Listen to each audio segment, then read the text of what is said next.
Hello guys, it's Nobody Lust here, and welcome to my Asrahan guide video. So this one is like a total war, so it's pre-raid. Since it's a pre-raid, it's actually pretty easy, but you do need to know some gimmicks, especially if we are going into the parties. Anyways, let's begin. So Asrahan has total 5 boss, and you pretty much need to know the gimmicks of everyone, because they are going to rotate what they are going to be. Some of them will have damage buff and some of them will have a lock to go to the final boss, and then even the final boss can be changed every week. Anyways, let's start with the brim. So with the brim you just need to watch out for your oxygen level. Like there's a small circle gauge next to your character. Yeah, that's your oxygen level. If this goes to low, then you pretty much run out of oxygen, so you die, right?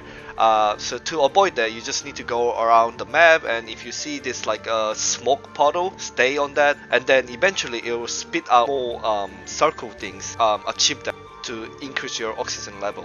And for his groggy gimmick, you just need to go around the map and find this red spear and pick it up and try to just land on him. It's easy if you pick up the spear after he moved.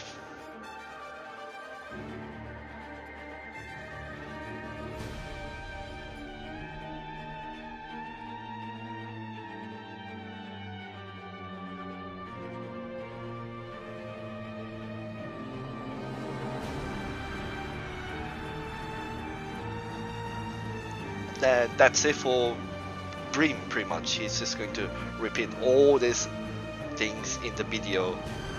Oh, and there's one more gimmick that you need to know. When he makes this Miss John, the only way to go across to the next one is to follow this mist trail. That's the only way to move around the Miss John. And as you can see, there's a gauge filling up.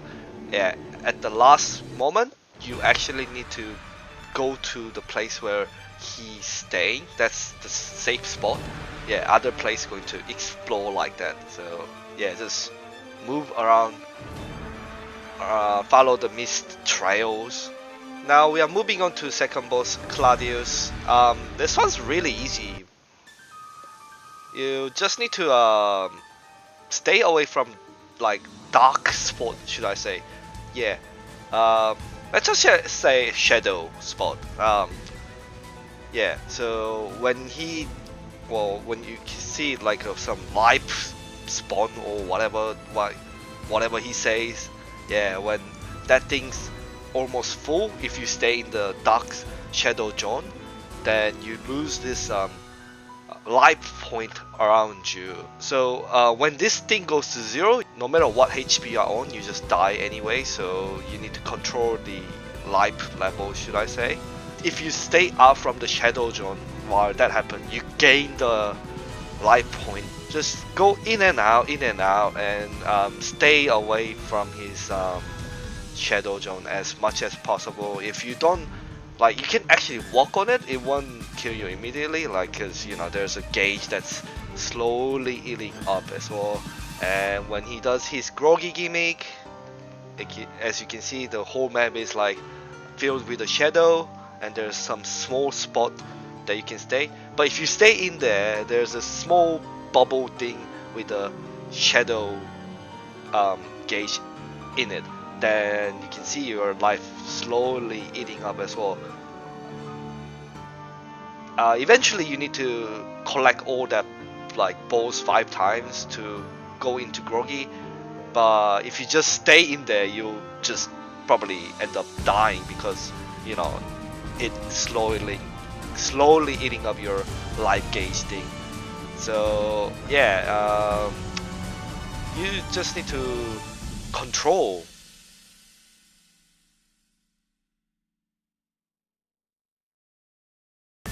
Okay, now moving on to third boss, Diane. Hey, have you guys played the Smash Brothers or Super Mario?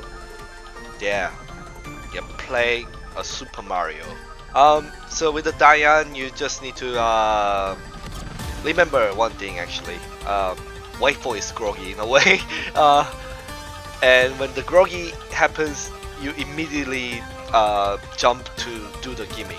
You can actually damage her while waiting for the groggy, but just need to remember that you will need to move around a lot, because as you can see, she's doing lots of things. She summons all these minions, and yeah, you're going to get hit by it if you don't move. And yes, now we have our first groggy gimmick.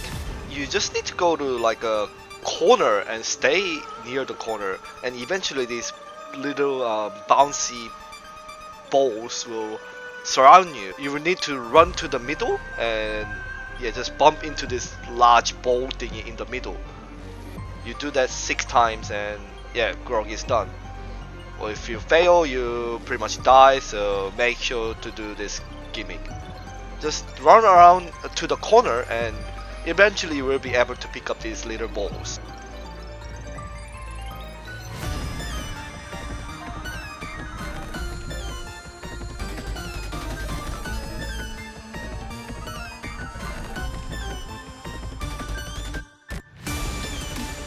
And of course, if you are targeted, run away from your party members.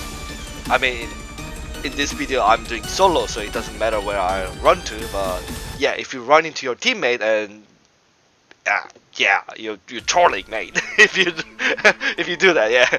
Okay, so last groggy thing, you need to follow her. Jump to the sky by jumping on one of her minions, then immediately try to find her. Do Super Mario on her. If you get into the cloud, immediately come out from it, like press this jump button to get out. And if you fail this, then eventually gonna wipe the whole party member thing. So use the invulnerable skill if you have it. If you don't, yeah, you just die and ask Satyr to yeah, revive you.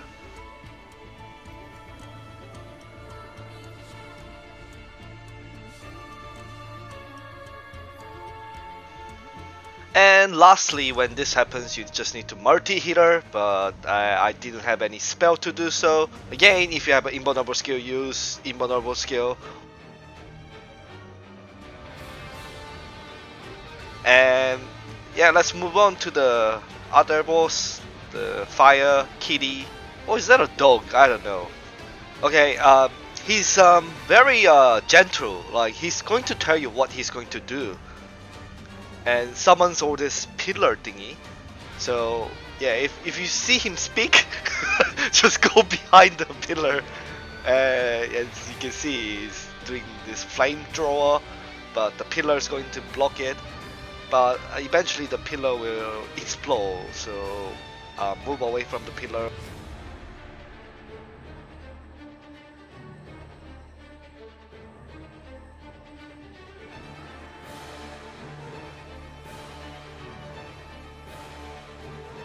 And as for his groggy pattern, the targeted person need to try to stay on the spot where there's a lot of safe zone. Eventually, he's going to jump to that targeted person, and the safe spots around that position will summon a red crystal. You go there, pick it up, and then attack him. Then you can see the gauge going down, and he's just going to repeat all these gimmicks again and again until you defeat him.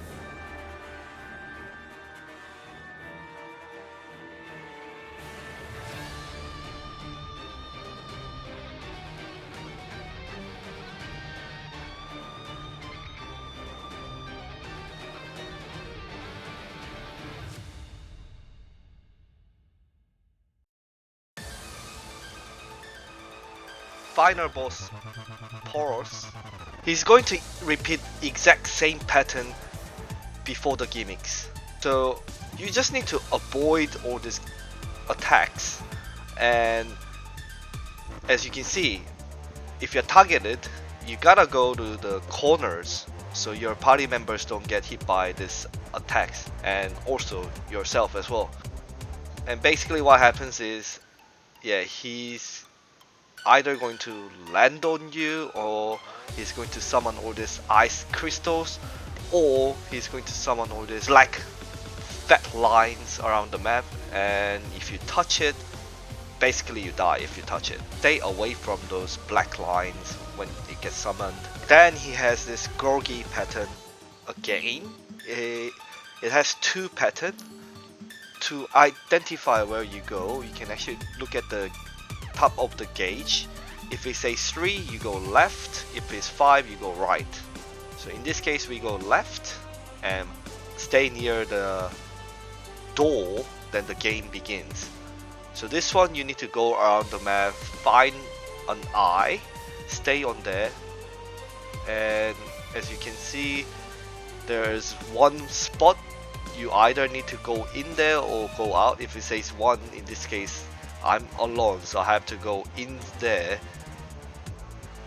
And if it says 0, and I have to stay out. And for this one, if you're in the party, it's in like the party order. So if you are player 1, if it says 1, you go in, and 2, player 1 and 2 goes in, 3, player 1 and 2, 3 goes in, and for 4, everyone goes in.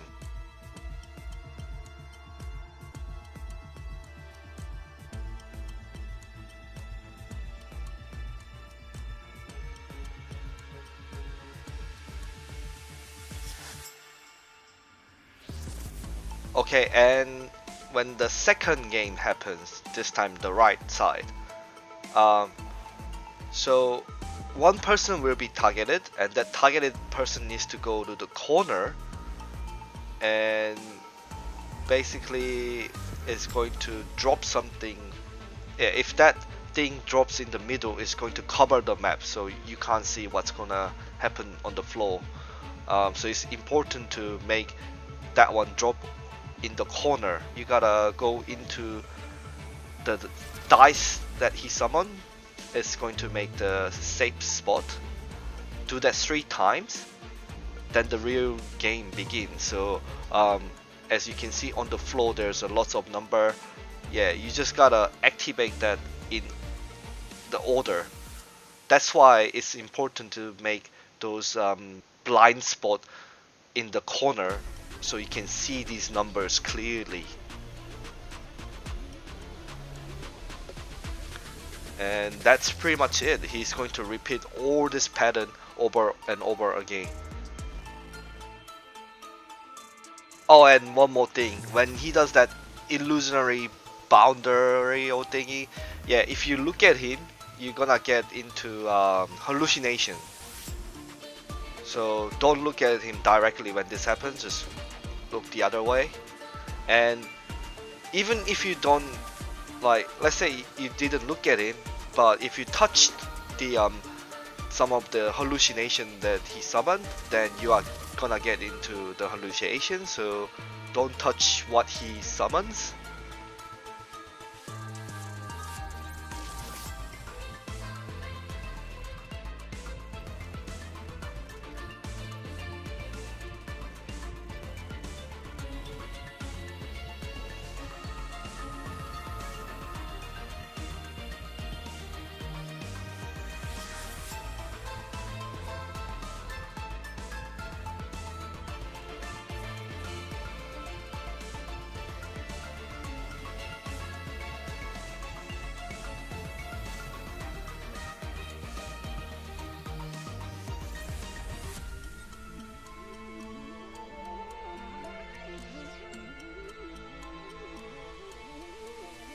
Yeah, that's pretty much it. Like, everything else is just avoiding all these little things that he summons. Yeah, and repeat the gimmicks again and again, because yeah, he's gonna go into groggy right after the gimmick, and you do massive damage.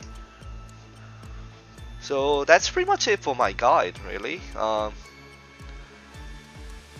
mean, this is just pre-raid, so it's pretty easy. No need to frustrate. I did this with the really weak characters, as you can see in the picture as well. The fame's low, actually fame's higher than what it's supposed to be because of the amp. But you can see the gear level is low, and yeah, it actually doesn't really take that long, you know. It takes 20 minutes. So